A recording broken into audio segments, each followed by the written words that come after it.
October 9th, 1941, Pearl Harbor, Oahu. The humid air hums with the buzz of insects and the distant rumble of naval engines. Across the harbor, sailors polish brass fittings and oil the turrets of battleships moored in neat lines. The Arizona, Oklahoma, West Virginia. At the same hour, just a few miles away in downtown Honolulu, a man in a light suit and Panama hat steps into a narrow consulate building on Nu'uanu Avenue. His name? Takeo Yoshikawa, a naval intelligence officer working under diplomatic cover as a clerk. He carries no camera, no map, only memory. Each morning, he strolls the harbor, observing through the lens of his sunglasses. Which ships are anchored, which are gone, which return. He notes the number of planes on the airfields, the tempo of drills, the color of signal flags. His reports are detailed, meticulous, and sent daily through the Japanese consulate's code room to Tokyo. Inside, another man, Vice Consul Tadashi Morimura, an alias for Yoshikawa, helps prepare the transmissions. The operators use a complex cipher machine called Purple, believed by Tokyo to be unbreakable. The encoded dispatches leave the island as harmless telegrams bound for Japan. They believe the Americans are blind to it all. But in a locked basement thousands of miles away, in Washington, D.C., inside a small nondescript building known as OP-20G, the U.S. Navy's cryptanalytics section, two men are already reading their mail. Lieutenant Commander Joseph Rochefort leans over a cluttered desk, scanning the latest intercepts printed on thin yellow paper. Another message from Honolulu, he says quietly, passing it to a young analyst. The machine-translated text reads, "Request for grid of harbor, divided into 5 zones. Report ship positions accordingly." Rochefort removes his glasses, rubbing his temples. They're planning something, and they think we can't hear. Over the next weeks, his team continues to decipher purple-coded traffic through a device reverse-engineered by American cryptologists months earlier. Every Japanese message routed through diplomatic channels passes through this secret listening post, and every keystroke is logged, transcribed, and sent to naval intelligence. By November, the pattern becomes unmistakable. Reports from Hawaii, Manila, Singapore, all describing Allied fleet movements with growing precision. The Japanese believe they've built an invisible network of eyes. What they don't know is that every signal they send is now a whisper in the Americans' ear. At Station Hypo in Pearl Harbor itself, Rochefort's local team listens to faint transmissions on shortwave sets, recording them on wax cylinders, analyzing call signs and timing intervals. They don't yet know where the storm will break. Only that Tokyo's radio traffic has grown restless. Back in Honolulu, Yoshikawa mails another coded dispatch describing a Sunday quiet across the U.S. Pacific Fleet. The day is calm. No one suspects that the spy in the Panama hat is being watched, or that his reports are already known before they even reach Tokyo. In the quiet hum of his typewriter, he believes he's winning a silent war of information. In truth, the Americans are letting him. November 15th, 1941, Washington, D.C. Navy Department, OP-20G. Rain lashes the windows of the cramped code room. The smell of coffee and ozone from humming equipment fills the air. Lieutenant Commander Joseph Rochefort stands over a row of cryptographers hunched at their desks, each surrounded by strips of punched paper, rotary dials, and cigarette smoke. The Purple analog machine, a crude but functional replica of Japan's top diplomatic cipher, ticks softly as decoded text scrolls out line by line. Message 907, a young analyst announces. Tokyo to Honolulu, high priority. Rochefort nods. Read it. The operator recites. Report on U.S. naval units in Pearl Harbor, Classify by location, east, west, and central sectors. Silence follows. Rochefort glances toward the wall clock.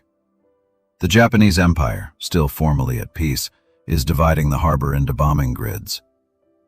Across the Pacific, in the American listening station at Fort Shafter, Hawaii, rows of operators monitor the faint electrical pulses of Japanese transmissions. They log call signs, frequencies, and intervals. The work is tedious, the meaning often unclear, but the pattern, shorter messages, higher encryption levels, and sudden silences, speaks louder than words. Meanwhile, in Tokyo, the Imperial Navy's First Air Fleet completes its final rehearsals.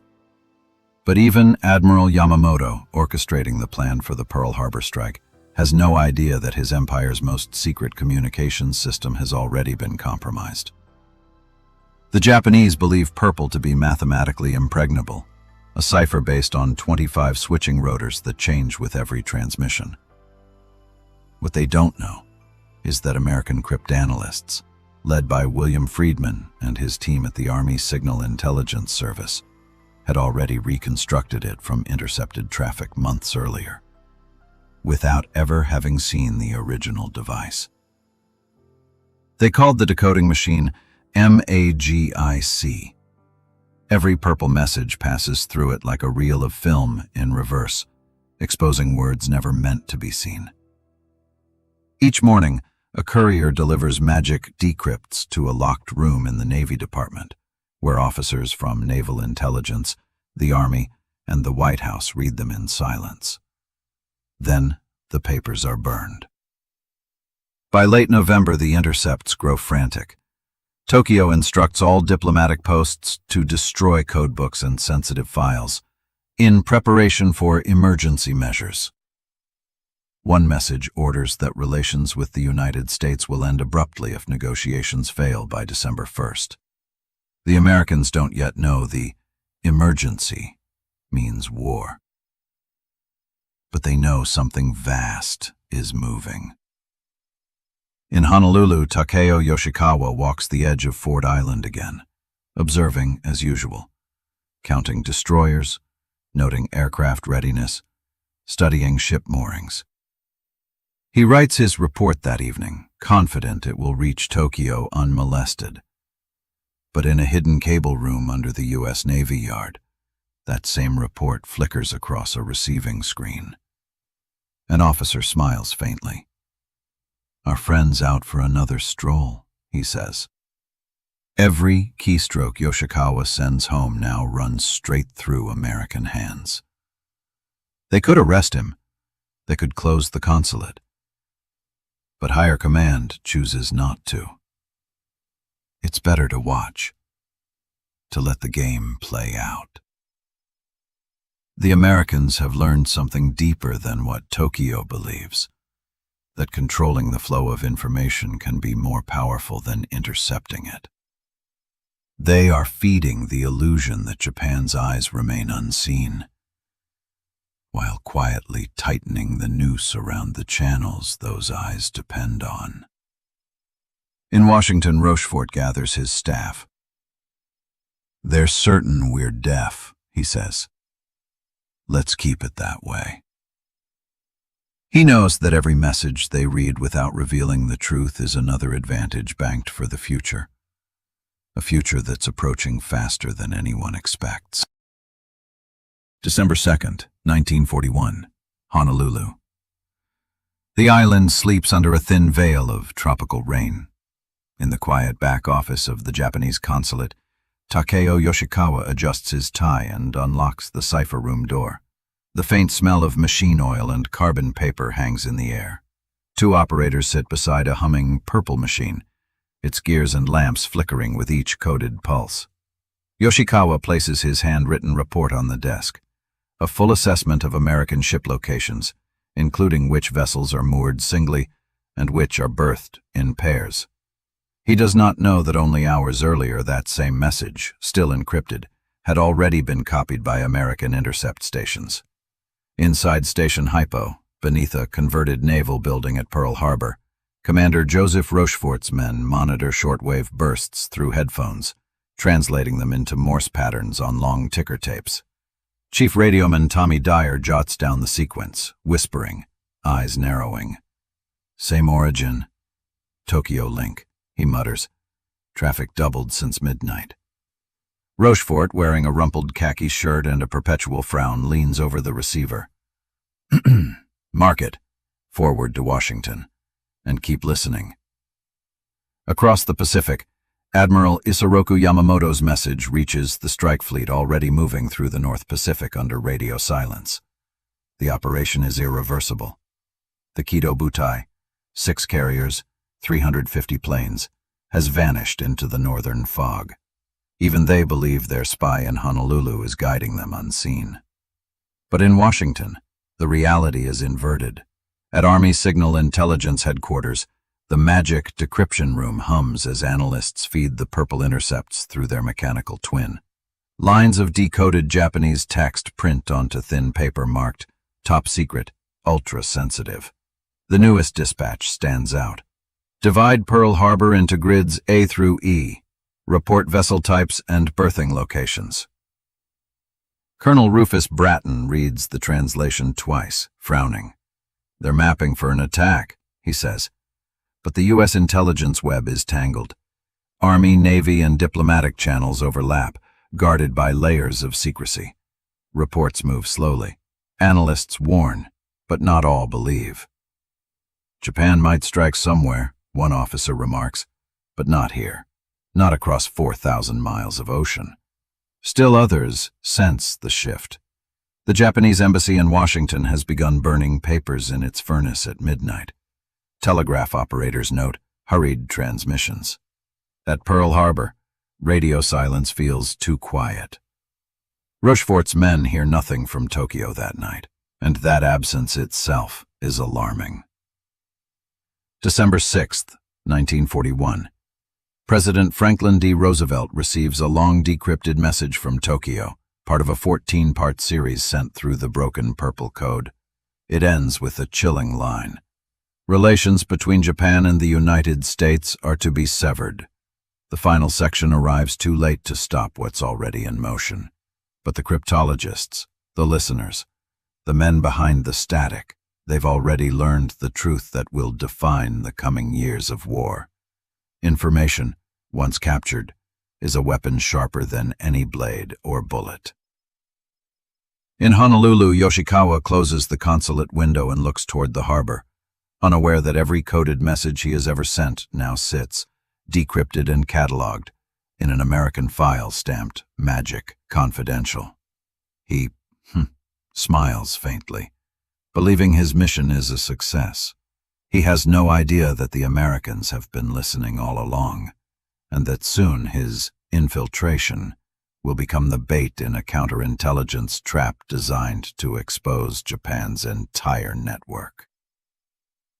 As the sun sets over the Pacific, radio silence deepens. The storm is only hours away. December 7th, 1941, 7:48 a.m., Pearl Harbor. The first bombs fall through a sky of perfect blue. A column of smoke rises from Battleship Row as sailors scramble across the decks of the Arizona and West Virginia. The harbor erupts in chaos, sirens wailing, machine guns hammering, oil fires painting the water black. On a hill overlooking Honolulu, Takeo Yoshikawa hears the distant thunder. He steps out of the consulate balcony, stunned. From this height, he can see plumes of smoke curling upward, a panorama of destruction he never thought he'd witness. His hands tremble as he realizes the attack came without his final report being sent. He'd been instructed to stay silent that morning. Tokyo hadn't needed him. In Washington, Commander Rochefort stands in his office, the phone ringing non-stop. The air smells of cigarette smoke and burned circuits from overworked decoding machines. He's just learned that the Pacific Fleet has been hit. Yet amid the chaos, something feels wrong. He turns to his deputy. "They never read our intercepts in time," he says. We heard every message, but we never understood the silence. Hours later, as the shock settles, American intelligence analysts comb through the logs. Every message from Tokyo to Honolulu is re-examined. A chilling pattern emerges. They'd been watching Yoshikawa's coded reports for weeks, but not all of them had been shared quickly enough with commanders in Hawaii. Intelligence had the signals, but not the interpretation. But something else stands out. In the days leading up to the attack, several of Yoshikawa's messages had been subtly altered by Tokyo. Changed phrases, truncated coordinates, missing cipher blocks. The Americans had decoded those inconsistencies but dismissed them as noise. They weren't. Rochefort studies one particular cable. Refrain from further reports. Prepare for standstill. It was sent 2 days before the attack, a rare silence order. To a trained intelligence officer, it now reads like an admission. Yoshikawa's usefulness was over. His role as observer had ended. The operation had moved beyond him. And yet, in a twist that only war could produce, the Americans had been reading Japan's encrypted diplomatic traffic the entire time. They'd seen their enemy's plans unfold through static and code, but lacked the one element that turns intelligence into action: clarity. By 1942, that would change. In the months following the attack, Station HYPO becomes the nerve center of Allied code-breaking. Rochefort's team perfects the art of signals counterespionage, not just intercepting enemy communications, but manipulating them. The same principles that let them read Japan's messages before Pearl Harbor will later help them deceive the Imperial Navy at Midway, feeding Tokyo false information and luring their carriers into a trap. The lesson of Pearl Harbor isn't just the shock of surprise. It's the revelation that intelligence isn't about knowing. It's about timing, interpretation, and the courage to act on fragments before they form a whole. Years later, declassified reports reveal that Yoshikawa had always believed his mission had crippled America's ability to respond. He never knew that his carefully coded reports, every ship count, every harbor sketch, every observation, had been read by his enemies before they even reached Tokyo. He died in obscurity after the war, convinced he had outsmarted the United States. But in truth, he was one of the first pieces in a much larger game, a pawn whose every move had been watched from the beginning. As the waves lap quietly against the rusted hull of the Arizona, the world remembers December 7th as the day of infamy. Yet for those in the shadow rooms of intelligence, it marks something else. The day modern counterespionage was born, not from victory, but from understanding the enemy's silence.